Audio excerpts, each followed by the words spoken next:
다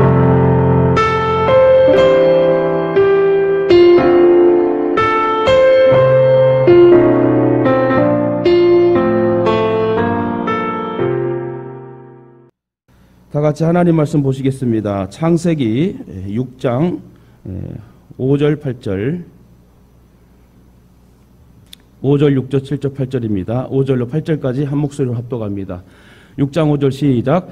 여호와께서 사람의 죄악이 세상에 가득함과 그의 마음으로 생각하는 모든 계획이 항상 악할 뿐임을 보시고 땅 위에 사람 지으셨음을 한탄하사 마음에 근심하시고 이르시되 내가 창조한 사람을 내가 지면에서부터 쓸어버리되 사람으로부터 가축과 기는 것과 공중의 새까지 그리하리니 이는 내가 그것들을 지었음을 한탄함이니라 하시니라. 그러나 노아는 여호와께 은혜를 입었더라. 아멘. 예. 어려울 때일수록 더욱 순종합시다. 뭐 저번 주도 그러고 저저번 주도 그러고 항상 어려울 때일수록이라는 이 문장이 들어갑니다. 주의적 마음속에서도 여러분 마음속에서도 어려운 지금 시기를 살고 있습니다. 또 목회자는 또 결정을 잘 해야 될 것 같고 모든 상황 속에 책임을 져야 되는 상황 속에서 참으로 많은 생각과 기도를 해야 되는 그런 삶인 것 같습니다. 어쨌든 여러분 어려울 때일수록 그러나 더욱 순종하면 하나님 우리의 편이 되어주시고 우리의 마음을 헤아려 주실 줄 믿습니다. 어려울 때일수록 주기철 목사님과 손양원 목사님처럼 더 신앙을 지키고 고군분투하며 주님을 의지하고 바라보는 축복의 성도 되시길 주님의 이름으로 축원합니다. 미국의 초대 대통령 조지 워싱턴의 어머니 생신날에 많은 축하객이 모였습니다. 손님 중 한 분이 대통령 어머니에게 이렇게 물었습니다. 어머님은 어떻게 아드님을 위대하게 만드셨습니까? 하고 물었지요. 그래서 조지 워싱턴 대통령 어머니가 이리 말합니다. 예, 저는 아들에게 하나님에 대하여 절대 순종할 것을 가르쳐 준 것뿐입니다. 라고 대답했답니다. 그렇습니다. 부모들이 자녀들에게 세상 학문을 가르치는 것도 중요하고 재산을 물려주는 것도 중요하지만 가장 중요한 것은 하나님께 순종하는 삶을 사는가가 제일 중요하다 생각합니다. 그러므로 여러분의 인생에 있어서 이루어져야 할 것이 참 많으나 그 모든 것 중에 가장 중요한 것은 하나님께 순종하는 일이다라는 것을 여러분 미리 기억하시길 바랍니다. 그런 삶을 사는 자에게 하나님은 강한 능력과 도움으로 역사하신답니다. 여러분 잘 아는 다윗도 하나님 말씀에 전적으로 순종하는 사람이었습니다. 성전 건축을 위하여 다윗은 석수장애를 시켜 돌을 다듬고 헤아릴 수 없을 정도의 많은 녹과 백향목을 시돈에서부터 배로 운반해가지고 만반의 준비를 다 갖추었습니다. 그리고 말할 수 없이 어려운 중에도 금 10만 달란트와 은 100만 달란트를 준비해놨고요. 그럼에도 하나님으로부터 말할 수 없는 실망적인 섭섭한 말씀을 듣게 됩니다. 역대상 28장 3절에 보니 너는 군인이라 피를 많이 흘렸으므로 내 이름을 위하여 성전을 건축하지 못하겠노라. 즉 하나님은 다윗의 성전 건축 계획을 허락하지 않았습니다. 이때 다윗은 얼마나 낙심이 되고 하나님을 원망하는 마음이 생겼겠습니까? 사실 누구든지 죽기 전에 위대한 업적을 남기고 싶은 마음이 있을 것입니다. 마찬가지로 다윗도 인간인 거로 성전을 멋지게 건축한 후에 모든 백성들로부터 칭송을 받고 싶었을 것입니다. 또한 하나님으로부터 칭찬받고 싶었을 것입니다. 그러나 다윗은 아무런 이유나 원망도 불평도 하지 않고 깨끗하게 하나님의 말씀의 뜻에 순종을 합니다. 그러고 나서 아들 솔로몬에게 그 귀한 성읍을 넘겨줍니다. 이처럼 하나님 앞에 위대한 사람은 하나님의 뜻 앞에서 자기의 뜻을 꺾는 사람이에요. 오늘 저와 여러분이 자기의 뜻과 계획을 꺾읍시다. 내 정체성과 내 모든 부족한 연약한 분을 내려놨으면 좋겠어요. 여러분도 좋아하는 거 있죠? 어떤 분은 비행기를 좋아하고 어떤 분은 자동차를 좋아하고 어떤 분은 옷을 좋아하고 여러분, 그러나 주님을 위해서 내려놓아야 될 것이 있다면 과감히 내려놓는 게 신앙이라 생각합니다. 특히 다윗은 하나님의 말씀을 그대로 믿고 순종했습니다. 시편 119편을 보게 되면 다윗이 얼마나 하나님 말씀을 사모하고 깨닫기를 원하고 순종하려고 애썼는지를 알 수 있습니다. 어떻게 보면 처절할 정도의 다윗의 간절한 심정이 담긴 그런 고백인데요. 시편 119편 127절에 보니 그러므로 내가 주의 계명을 금 곧 정금보다 더 사랑하나이다. 또 시편 119편 131절에 보니 내가 주의 계명을 사모함으로 입을 열고 헐떡였나이다. 헐레벌떡 하면서도 하나님 말씀을 지키려고 노력했고 하나님 말씀을 받아먹으려고 노력했다는 거지요. 시편 119편 106절에도 보니 주의 의로운 규례를 지킴으로 맹세하고 굳게 정하였나이다. 다시 말해 하나님 말씀에 온전하게 순종하는 다윗의 모습을 볼 수 있습니다. 이처럼 다윗의 위대한 신앙은 불평과 원망 없이 하나님의 뜻에 순종했다는 거예요. 하라 하면 하고 하지 말라면 하지 않는 다윗의 그런 여러분 간절한 하나님을 사랑하는 순종함이 있었다. 그리고 신약 성경에서 등장한 사도 바울도 원망 불평 없이 순종했습니다. 성령께서 바울에게 아시아 쪽으로 가지 말고 마게도냐 쪽, 유럽 쪽으로 선교의 방향을 돌리라 했을 때 사도 바울은 아시아 쪽에 많은 계획과 준비를 했을 것입니다. 그러나 하나님께서 사도 바울에게 아시아로 가지 말고 너는 유럽으로 가라. 그때 어떻습니까? 자기의 생각과 마음과 모든 만반의 준비를 했음에도 불구하고 주님 다 준비했는데요? 하고 토달지 않고 따지지 않고 네! 하고 방향을 틀었다는 거예요. 여러분 죄를 원어로 하말티라고 합니다. 죄를 여러분 하말티를 하는데 그 죄에서 돌아오는 것을 회개라고 그래요.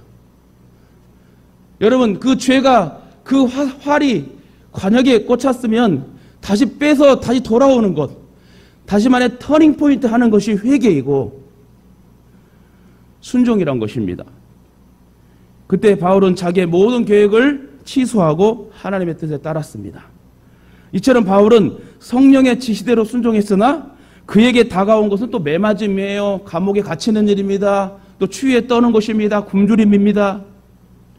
아니 아시아 쪽으로 준비해가지고 만반에 준비하며 나아갔으면 자기가 잘못했을 때는 자기가 굶주렸을 때는 감옥에 갇혔을 때는 자기 생각에 잘못이라 생각할 수 있지만 분명히 하나님께서는 마게도냐로 가라. 그러면 좀 평탄한 길로 하나님이 인도하셨겠지라고 생각했을 것인데 마게도냐로 가면서 매맞고 감옥에 투옥되고 어려운 일을 많이 맞이하게 됩니다. 그때 분명히 인간이면 아유 그렇게 내가 아시아로 가려고 했는데 왜 하나님은 나에게 마게도냐로 가게 합니까? 하고 하나님 앞에 요나와 같이 원망불평할 수 있습니다. 그러나 사도 바울은 절대 원망하지 않고 불평하지 않고 그냥 순종합니다. 그래서 잠언 16장 9절에 유명한 말씀이 있죠. 사람이 마음으로 자기의 길을 계획할지라도 그 걸음을 인도하시는 여호와시니라. 여러분 우리의 삶의 모든 인생이요 하나님 앞에 달려 있습니다. 내 인생의 동기와 과정 모든 결론이 우리의 인생은 하나님의 절대주권 영역에 있다는 거예요. 그래서 우리의 생각이 맞다고 생각하지 마세요. 우리의 마음과 모든 행동이 올바르다고 생각하지 마세요. 하나님 앞에 합당한 열매를 맺고 인정받는 행동과 신앙이 하나님이 기뻐하시는 것입니다. 아무리 내가 주님을 위해서 헌신하고 봉사한다 해도 하나님이 아니요! 그러면 멈춰야 되고 하나님 말씀대로 순종하는 게 삶이란 것입니다. 목회자는요. 성도들이 바르게 성장하기 위해서 충고를 하고 훈계를 합니다. 그 충고와 훈계를 받지 못한다면 하나님 말씀을 먹는 게 아니죠. 정상적인 목회자라면 바르게 성장하기 위하여 온전한 11조와 온전한 신앙과 온전한 봉사와 신앙의 어떤 삶을 어떻게 움직여야 되고 합력해야 된다는 걸 가르쳐 줍니다. 그러면 그 목회자의 비전을 존중하고 합력하여 손을 내릴 때 교회는 성장하게 되는 것입니다. 지금 수많은 교회가 무너지고 어제도 선배 목사님과 통화하면서도 참 교회가 난리들이 아닙니다. 코로나가 너무 길어져서 그런 건지 진짜 마지막 때에서 그런 건지 모르지만 대형 교회도 사람이 안 나오고 이제는 오라해도 안 온대요. 중소형교회 많이 무너지고 지금 많이 교회들이 지금 매각돼 가고 있대요. 엄청난 아픔이죠. 그게 근데 현실이랍니다. 그 상황에서 우리가 믿음을 지키고 하나님의 순종하고 합력하여 선을 이룬다면 우리 교회는 마지막 때에 한국교회를 또 일으킬 수 있는 축복의 교회로 거듭나게 될 줄 믿습니다. 그러므로 여러분, 하나님 말씀 앞에 바르게 신앙을 정립하고 하나님이 가라면 가고 가지 말라면 가지 않는, 내 생각과 마음이 절대 들어가지 않는 하나님 말씀에 내가 따라갈 수 있는 온전히 순종하는 축복의 삶을 사시는 저와 여러분이 되셔야 될 줄 믿습니다. 그렇습니다. 그래서 사도 바울은 하나님 앞에 인정을 받게 됩니다. 신앙생활에서 가장 중요한 것 중에 하나가 얼만큼 하나님 말씀에 순종하느냐에 따른 거예요. 얼만큼 하나님 말씀에 순종하며 사느냐. 하나님이 주신 언약의 여러분 복을 여러분 누리고 싶습니까? 다시 묻겠습니다. 하나님의 주시는 그 언약의 축복을 여러분 누리길 원하십니까? 그렇다면 그 말씀에 순종하는 삶을 살아야 된다는 거예요. 하나님의 능력과 권세는 사탄 마귀도 건들지 못합니다. 우리를 넘어뜨리지 못합니다. 누구도 구원의 역사를 방해하지 못합니다. 어떤 상황과 환경도 교회를 넘어뜨릴 수 없고 축복의 물결을 막을 수 없습니다. 사랑하는 우리 예동 가족 여러분, 아브라함 왜 믿음의 조상이 되었습니까? 어떻게 믿음의 조상이 되었습니까? 아브라함의 100세 때 아들을 낳았지만 하나님이 이삭을 모리아산에 바치라고 말씀하셨을 때에 두말하지 않고 아무 불평 없이 순종하고 이삭을 바칩니다. 눈에 넣어도 아프지 않을 그 귀한 아들을, 노년 100세 때 얻은 그 아들을 여러분 제단 위에 바치려 했을 때 얼마나 여러분 통곡할 일입니까? 이해가 되지 않는 일입니다. 사실 우리가 아브라함을 통해 받은 교훈은 참 많습니다. 그 중에 아브라함은 말씀이 떨어지자마자 즉각적으로 순종했다는 거예요. 자기 아내에게도 말하지 않습니다. 함구하고 어려운 일이 터졌을 때 함구하고 하나님이 말씀하셨으니 하나님 말씀의 결과를 기다리며 기도하며 그는 온전히 순종했다는 거예요. 그러나 우리는 뭔 일이 터지면요, 자꾸 하나님을 바라보기 전에 함구하지 않고 다른 세상적인 방법으로 해결하려고 그래요. 안타깝게도 우리는 마음에 감동이 되고 말씀을 깨달은데도 그것을 지키는데 10년이 넘게 걸린 사람도 있어요. 그러면 10년만큼도 손해봅니다. 성경은 이것을 지적하고 싶은 거예요. 불순종하면 불순종한 만큼 어려움과 손해뿐이라는 사실을 말해줍니다. 다시 말해 여러분, 불순종의 결과물은 정말 참담합니다.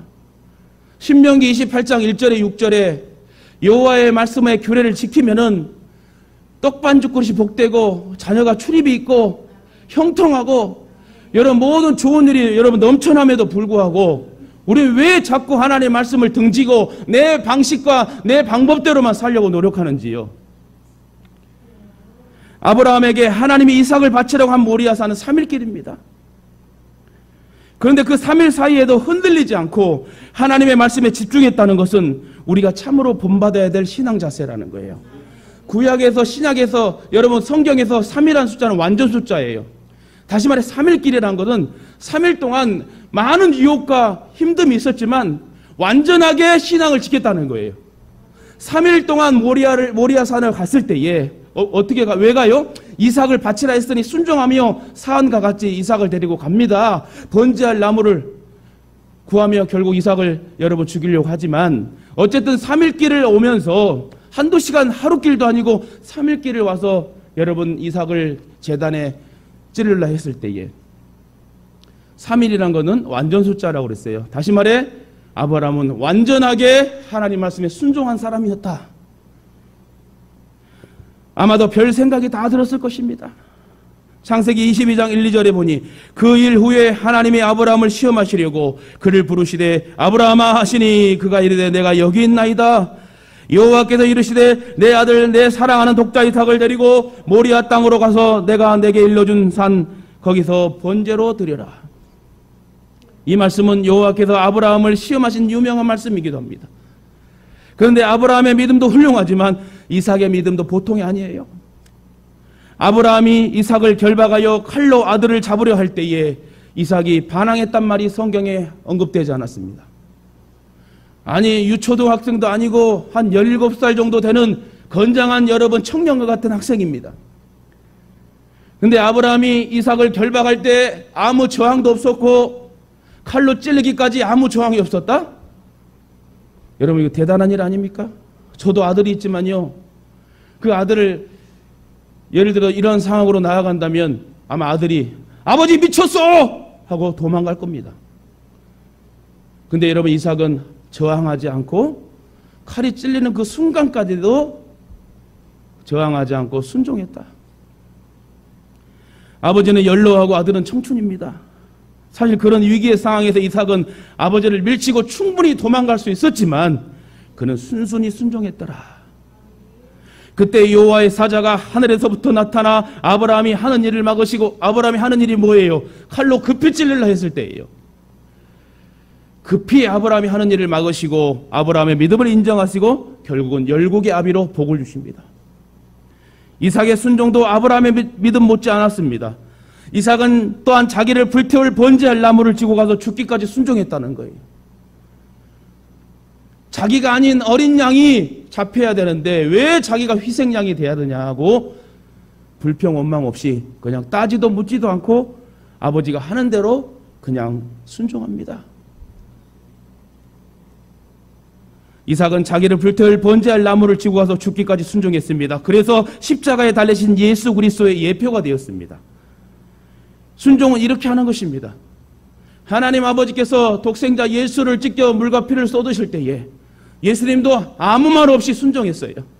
이 창세기 22장의 아브라함과 이삭의 여러분 사건이 오실 예수님을 예표한다는 거예요. 만약 우리 예수님도 우리를 위해 죽기까지 힘든 그 고통의 고난을 못 이기고 다시 말해 신성이 딱 나타나가지고 내가 너희를 다 죽여버릴 거야 할 수 있지만 끝까지 참으시고 우리를 구원시키기 위하여 우리의 모든 원죄악을 다 없다시피 하시기 위해서 십자가에 달려 그 고통 상황에서도 엘리 엘리 라마 사박다니 하면서 여러분 운명하셨습니다.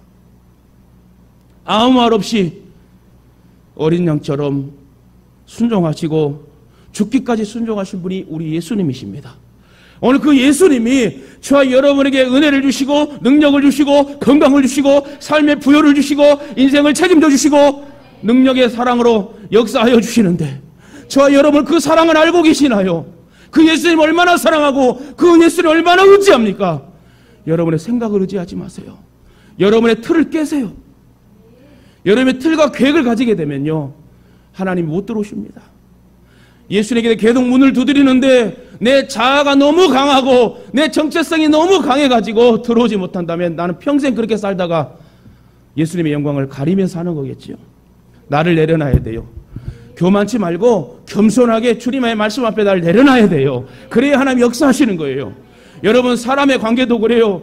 내가 사람을 처음 만났을 때에 상대방이 정말 온유하고 온순하고 순한 사람 같으면 같이 한번 사귀어볼 만해요. 근데 처음 만남인데요 표정도 안 좋죠. 건방진 눈초리에 여러분 막 이렇게 말도 이상하게 하고 행동도 이상하게 하면은 여러분 거부감이 됩니다. 그래서 여러분 결혼할 때도 호감 있는 믿음 있는 하나님이 함께 하시는 자기를 내려놓는 그런 믿음의 사람과 결혼해야 돼요. 여러분 아브라함에게 그러면 이삭은 어떤 의미가 있습니까? 자기의 희망입니다. 하나님의 약속의 후손이며 자신의 상속자예요. 어떻게 여러분 자기 아들을 죽일 수 있습니까? 그런 차원에서 본다면 이삭을 바치는 것은 자신이 죽는 것과 똑같습니다. 그러 하나님이 예수 그리스도를 십자가에 못 박은 것은 하나님이 우리에게 모든 것을 다 내어주셨다는 의미예요.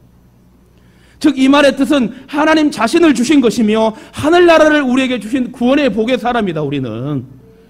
근데 뭘 이렇게 걱정하고 염려하고 삽니까? 저도 목회를 하는 이유가 뭡니까? 여러분 저도 제 계획이 있어요.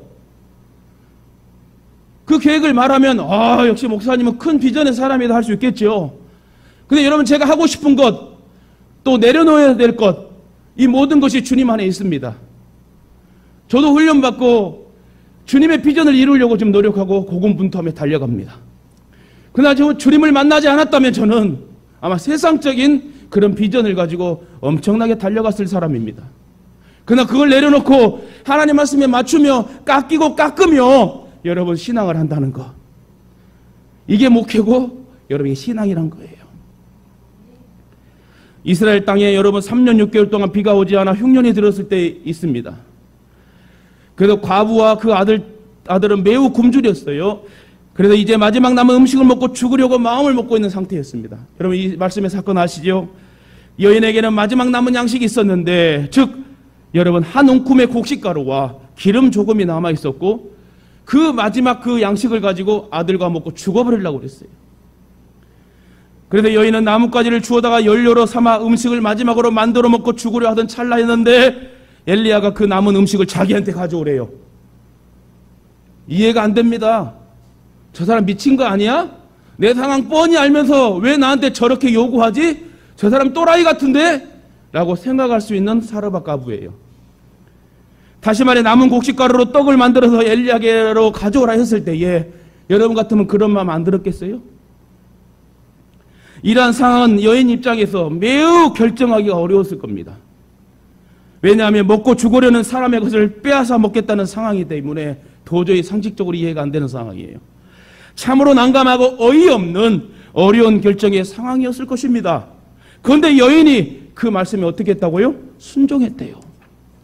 얼토당토 안 되는 어처구니 없는 어이없는 그 말에, 엘리야의 말에 어떻게 했다고요? 당신 미쳤어!가 아니라 그냥 순종했대요. 이처럼 순종이란 것은 받아들이기 어려운 것을 받아들이는 것이래요. 잘 들어보세요. 너무 중요한 말씀이에요. 순종이라는 것은 받아들이기 어려운 것을 받아들이는 것. 이것을 순종이라 말합니다. 한 가족이 먹고 죽을 식량을 가져오라고 했을 때 말없이 들고 나온 사르밧 과부의 순종이 있었을 때 하나님의 역사와 기적을 체험할 수가 있었습니다. 이것은 사람한테 하는 순종이 아니에요.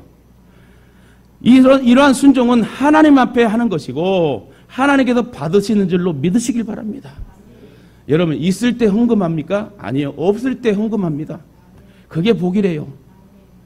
우리같이 연약한 교회가 여러분 힘들고 어려울 때 더 합력하고 결속하게 되면 하나님 더 기뻐하시지 않겠어요? 여러분 솔직히 말해서 여러분에게 감사해요.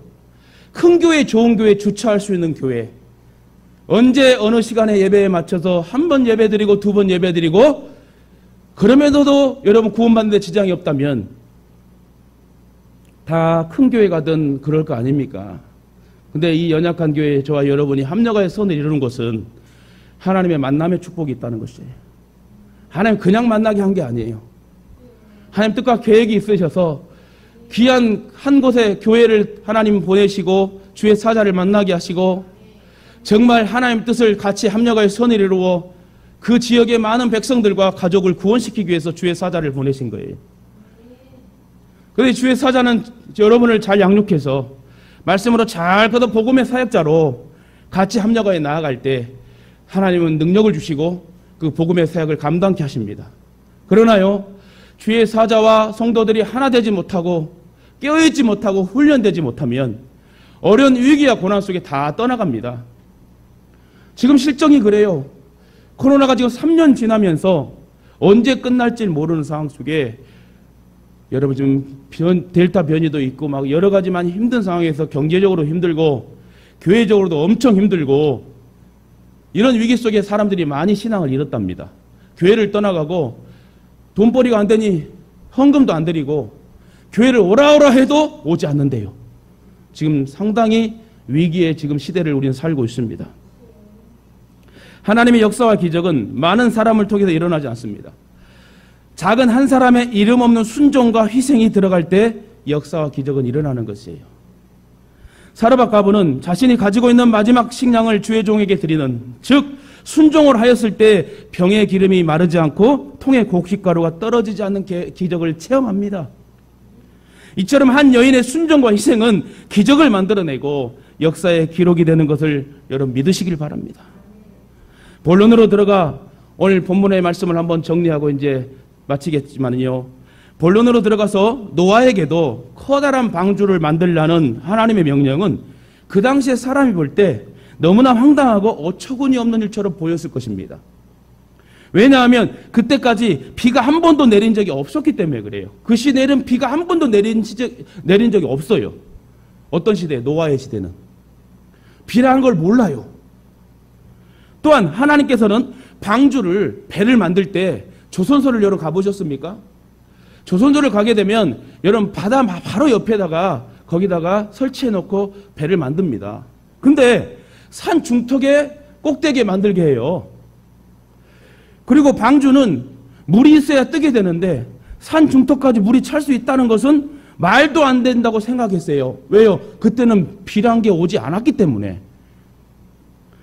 그러나 노아는 하나님께서 명령하신 것을 거역하거나 이의를 제기하지 않고 그대로 행했습니다. 창세기 6장 22절에 그래서 노아가 그렇게 하였으니 하나님께서 그에게 명하신 모든 것을 그대로 행하였더라.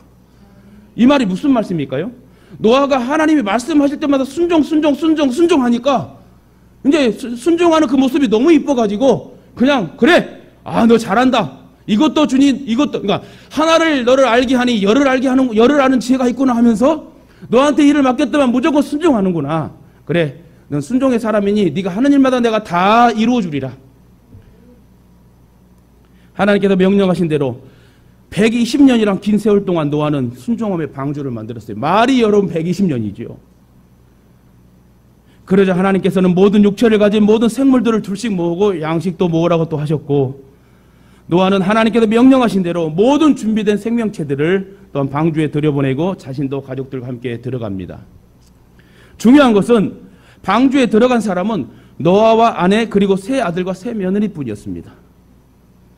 앞으로 어떤 일이 벌어질지 모르는 상황에서 한 번도 검증이 되지 않는 방주 안으로 들어간다는 것은 확실한 믿음이 없이는 불가능한 일이에요. 그렇잖아요. 수많은 사람들이 또 믿음이 좀 있는 사람들이 같이 들어와서 그 배 방주 안에 앞으로 어떻게 일들이 진행될지 모르니까 합력하여 선을 이루는 상황 속에서 자기 가족 8명만 딱 배에 들어갑니다. 얼마나 또 두려웠겠어요. 얼마나 또 힘들었겠습니까?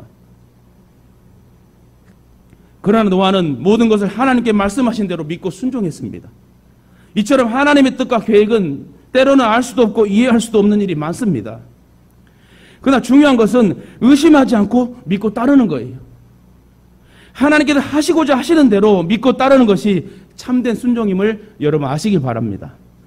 노아에게서 배워야 할 순종은 우리들 역시 자신 앞에 어떤 일이 어떻게 이루어질지 걱정하지 않고 하나님께서 인도하신 대로 믿고 순종해야 된다는 사실이에요. 또한 노아를 포함한 8명만 방주에 들어갔다는 것은 안타깝게도 구원받은 그리스도인들이 열심히 복음을 증거하고 진리를 외쳐도 정작 구원받고 진리를 알고 구원받는 사람 몇 명 안 된다는 거예요. 그래서 마태복음 7장 21절에 나더러 주여 주여 하는 자마다 다 천국에 들어갈 것이 아니요 하나님의 말씀에 뜻대로 행한 자라 여러분 천국에 들어갈 것이니라. 여러분 부모님을 전도하기 위해 기도합니다. 복음을 전합니다. 자녀들을 전도합니다. 친척 지인들을 전도합니다. 그렇게 복음을 전해도 구원받을 자가 몇 안 된다는 거예요. 너와 그 아내와 그 자부들 8명만 구원받았다는 것은 진짜 천국 가는데 힘들다. 왜요? 신앙 지키기가 힘들어요. 솔직히 여러분 코로나 때문에 온라인 예배를 드립니다. 비대면 예배를 드립니다. 저는 우리 성도들이 그래도 다른 여느 교회보다 믿음이 있고 훈련이 좀 됐다고 생각을 해요. 그래서 담임 목사님 유튜브 설교를 준비하고 듣고 믿음으로 살려고 노력하고 한 사람도 빠지지 않은 것도 한 사람도 교회 나간 사람도 없고 너무 감사합니다. 그런데요, 이러한 상황 계속 길어지잖아요. 그럼 여러분 너무 힘든 신앙을 지키기 힘든 상황이 돼버립니다. 사람은요 예배를 드려야 돼요. 그래서 저도 1부, 2부, 3부 예배를 드리면서까지도 이렇게 예배를 드리는 것은 한 영혼이 실족하면 되지 않으니까. 한 영혼이라도 실족하면 안 되니까. 제가 어저께 봉사하면서 엄청나게 좀 어제 좀 바쁘고 땀이 많이 하루 종일 정말 바쁜 상황이고 엄청 힘든 그 봉사를 했습니다. 그러면서 오늘 딱 헌금을 내려고 했더만 10만 원이 없어졌어요. 다시 말해 어제 봉사하면서 주머니에 빼다가 돈이 날아간 것 같아요. 5만 원짜리 2개가. 곰곰이 생각했어요. 아, 참, 저 10만 원이면 뭐 해도 되고 뭐 해도 되고 왜 흘렸을까? 그러면서 한편으로는 어려운 사람이 주워가지고 잘 쓰면 좋겠다 생각했는데 오늘 목양실에서 말씀을 점검하며 나올 때 어떤 생각이 드느냐. 나는 10만 원 잃었다고 마음이 아픈데 우리 하나님은 한 영혼이 천하보다 귀하다고 그랬는데 여러분 부모와 자녀와 가족 지인들이 진짜 지옥 간다면 하나님 마음 얼마나 찢어지듯 아플까라는 생각을 했을 때에 제가 이 말씀을 제 사적인 얘기를 드리는 것은 말씀과 여러분 이어가 있기 때문에 그래요. 나는 10만 원 잃었다고 마음 아파하는데 하나님은 얼마나 마음 아프실까? 10만 원이 아닌 천하보다 귀한 한 영혼을 계속 잃고 있고 죽어가고 지옥 가고 있는데 하늘에 계신 하나님 아버지가 얼마나 마음 아프실까를 한번 생각해 보시고 중간에 이런 말씀이 여러분 어울리지 못하겠지만은 여러분 살아계실 때 부모님 전도하시고 자녀들 전도하시길 주님의 이름으로 축원합니다. 여러분 사실 오늘날 같이 각종 장비나 설계도가 있었던 것도 아니고 방주를 만드는 것을 단 한 번도 본 적도 없는 상태에서 노아는 말씀대로 순종하여 방주를 만들었습니다. 특히 노아는 자신의 생각이나 방법이 아닌 하나님께서 말씀하신 대로 그대로 행했습니다.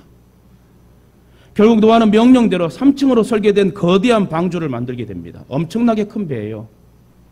여기서 중요한 것은 노아가 얼마나 큰 방주를 만들었다는 게 아니에요. 또한 큰 방주를 만들기 위해 어떠한 방법이 동원되었다는 게 중요한 게 아니에요.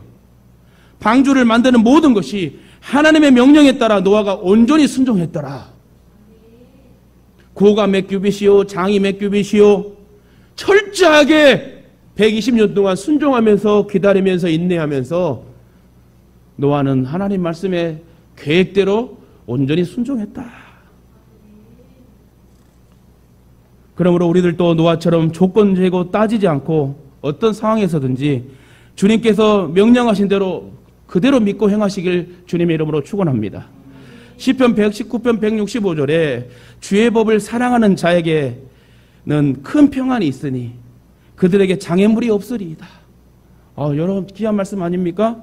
주의 말씀, 다시 말해 주의 법을 사랑하는 자들에게는 장애가 없대요. 장애가. 걸림돌이 없대요. 여러분 이 말이 무엇입니까? 저와 여러분이 하나님의 말씀을 사랑합시다. 주의 법을 지키고 사랑합시다. 그러면 장애물과 걸림돌이 없답니다. 그러면 하나님께 왜 우리에게 고통을 주실까요? 우리가 완악하고 순종하지 않기 때문에 그래요. 깨어있지 못하기 때문에 그래요. 이 완악함을 깨고 순종하는 믿음을 주시기 위해서 우리에게 고통과 고난을 주십니다. 그리고 세상적인 방법과 인간의 생각을 다 버리고 여러분 온전히 순종하시길 바랍니다. 순종이 없는 믿음은 죽은 믿음이라고 그랬어요. 야고보 2장 14절에 보니 내 형제들아 만일 사람의 믿음이 있노라 하고 행함이 없으면 무슨 유익이 있으리요? 그 믿음이 능히 자기를 구원하겠느냐? 이와 같이 행함이 없는 그 믿음은 그 자체가 죽은 것이라. 이처럼 자기 생각을 깨뜨리고 순종하면 뭐가 올까요? 그때 복이 온다는 거예요. 모든 복은 믿고 순종하는 자에게 주신 선물입니다. 복은 어떻게 온다고요? 순종할 때 온대. 순종할 때. 그러므로 저와 여러분이 어려울 때일수록 더욱 순종하여 형통의 삶을 사시길 주님의 이름으로 축원합니다. 말씀을 맺도록 하겠습니다. 아시다시피 순종의 반대는 불순종입니다. 하나님께 최초로 불순종한 사람은 바로 아담이에요. 따라서 아담 이후에 태어난 사람은 모두 불순종의 자녀인 것입니다. 그래서 사도 바울은 에베소 2장 2절에 말하기를 우리 모두가 불순종의 자녀였다는 걸 명확히 말하죠. 전에는 너희가 그것들 가운데서 이 세상의 풍조를 따르고 공중권세의 통치자 곧 지금은 불순종의 자녀들 안에서 역사하는 영을 따라 행하였으니 이처럼 죄로 물든 상황 속에 노아는 가족과 짐승들을 구하기 위하여 거대한 방주를 준비합니다. 하나님의 뜻에 순종하는 것은 인간이 하나님을 위하여 어떤 일보다 우선시 돼야 될 줄 믿습니다. 따라서 우리들도 세상에서 하나님의 뜻을 실행하는 데 있어 이해하기 어려운 일이나 도저히 불가능한 일들을 만날 때가 있습니다. 아니 왜 나한테 어처구니 없는 일이 터지지?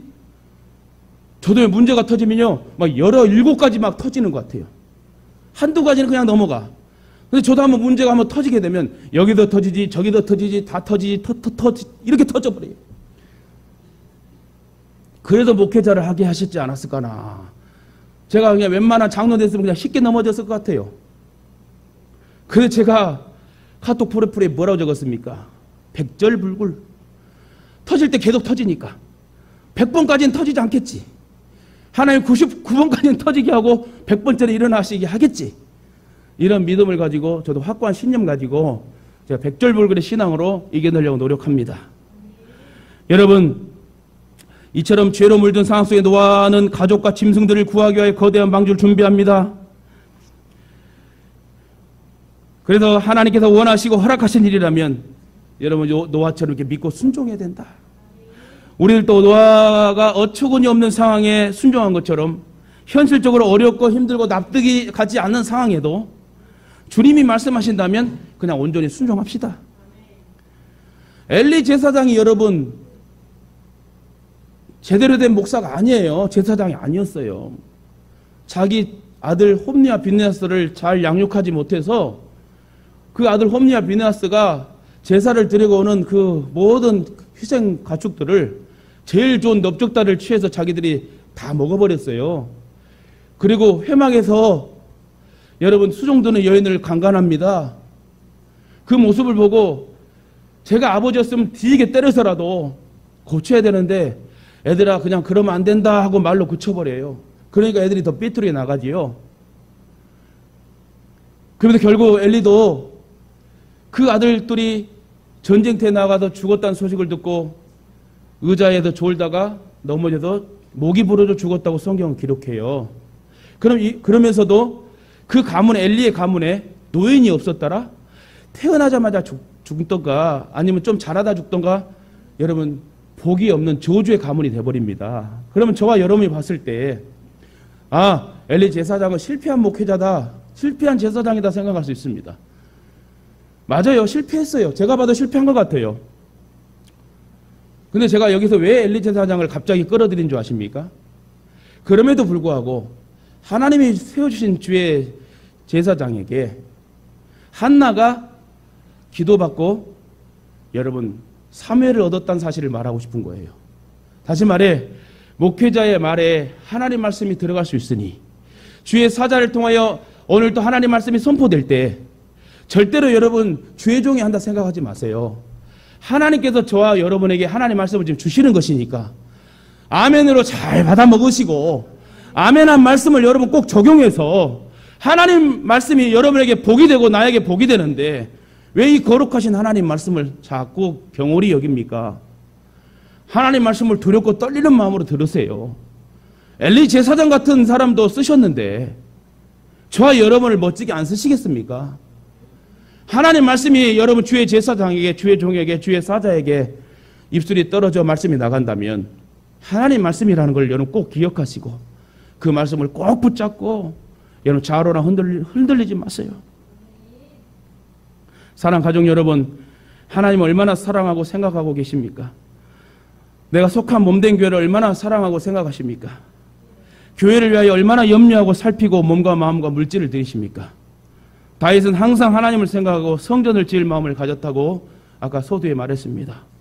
하나님의 섭리 가운데 그 아들 솔로몬이 성전을 건축하긴 했지만 모든 준비는 다 다윗이 했습니다.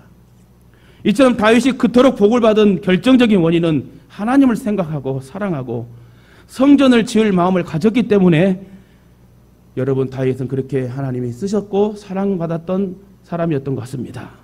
하나님께서 우리를 연단하심을 믿고 여러분 순종하기 위해서 하나님께서 우리를 연단하시면요 우리가 믿고 순종하시기 위해서 이렇게 연단을 준다는 사실을 여러분 기억하시고 고로 세속적이고 합리적인 내 생각을 다 내버리고 하나님이 역사하실 능력의 말씀을 믿고 온전히 순종하시길 바랍니다.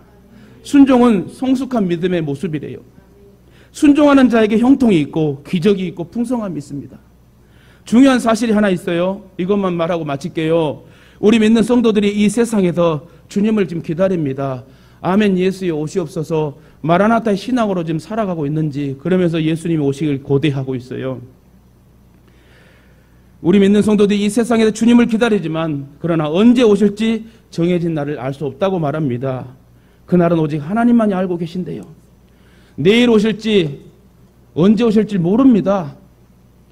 마가복음 10장 32절에 그날과 시간에 관해서는 아무도 모르나니 정녕 하늘에 있는 천사들도 모르고 아들도 모르며 오직 아버지만 아시느니라.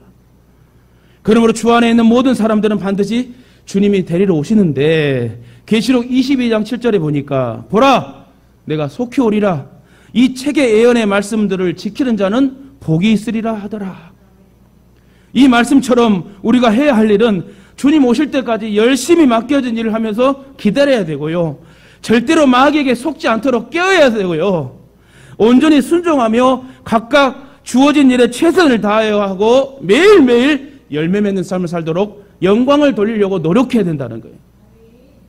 특히 아무리 힘들고 어렵다 할지라도 부활의 산소망을 가지고 확신 가운데에 믿음으로 더욱 순종하며 기다려야 될 줄 믿습니다. 참으로 안타까운 일은 많은 그리스도인들이 영적으로 성장하지 못하고 믿음에서 떨어져 나가거나 또한 마귀에게 미혹당하여 타락하고 주님을 배교합니다. 지금 이 코로나 시대 때 더 신앙을 팔고 무신론자가 많아지며 하나님이 어디 있느냐 하면서 자기 방식과 자기 생각을 의지하고 살아가는 사람이 많습니다. 그래서 갈라디아 6장 1절에 형제들아 어떤 사람이 무슨 잘못을 범하였으면 영적인 너희는 온유의 영으로 그런 자를 바로잡고 내 자신을 돌아보아 너도 시험을 받지 아니하도록 하라. 뭐라고요? 어떤 사람이 잘못을 범하였으면 깨어있는 우리들이 온유의 영으로 인자한 그 모습으로 하나님의 말씀으로 그들을 바로잡고 권면하고 우리들도 신앙을 잊어먹지 않게 잘 지키라는 말씀이에요. 특히 자신을 돌아보아 시험에 빠지도록 따라합시다. 시험 들지 맙시다. 시험 드는 것은 마귀가 하는 거예요, 여러분. 절대 주님은 시험 들게 안 합니다. 주님 안에 있는 믿음 안에도 부패하면 떨어져 나가게 됩니다. 세상을 사랑하고 세상에 있는 것들을 사랑하면 유혹에 빠지게 됩니다. 자신의 마음을 지키지 못하면 넘어집니다. 바울은 말하기를 복음을 전파한 후에 오히려 자신은 떨어져 나가지 않도록 주의해야 된다고 그랬어요. 이 말은 열심히 복음을 전하고 신앙생활하고 교회를 지키고 교회를 건축하고 했는데 마지막 때까지 깨어있지 못하고 말씀대로 살지 못하면 여러분 천국이 보장되지 못한다는 말이에요. 그래서 사도 바울은 항상 열심히 품고 열심을 품고 주를 섬기다가 혹시나 자기가 영생에서 떨어져 나갈까 봐 걱정하고 고백했던 이 사도 바울의 고백. 고린도전서 9장 20절에 이런 얘기했습니다. 내가 내 몸을 억제하여 복종하게 함은 다른 사람들에게 전파한 후에 도리어 내 자신이 버림을 받지 않게 하려 하는 것이라. 무슨 말입니까? 신앙생활을 하고 복음을 전하면서 신앙생활 잘해야 된다는 거예요. 나는 복음을 전하는 자지만 복음을 전하는 내가 엉뚱하게 또 신앙생활을 하다가 여러분 신앙을 잘못 지키다가 지옥에 떨어질 수 있다는 얘기예요. 그렇습니다. 영적으로뿐 아니라 육신적으로도 건강을 잘 돌보아서 마귀에게 틈을 두지 말아야 돼요. 또한 자신으로 인하여 다른 사람이 힘들지 않도록 자기 자신을 먼저 세워야 합니다. 아울러 힘들고 어려운 상황에도 노아와 같이 다윗과 같이 또 오늘 사르밧 과부처럼 더욱 순종하며 사시길 주님의 이름으로 축원합니다. 한번 따라합시다. 그리 아니하실지라도 더욱 무조건 순종합시다. 할렐루야. 따지지도 말고 묻지도 말고 그냥 하나님 말씀하면 순종합시다.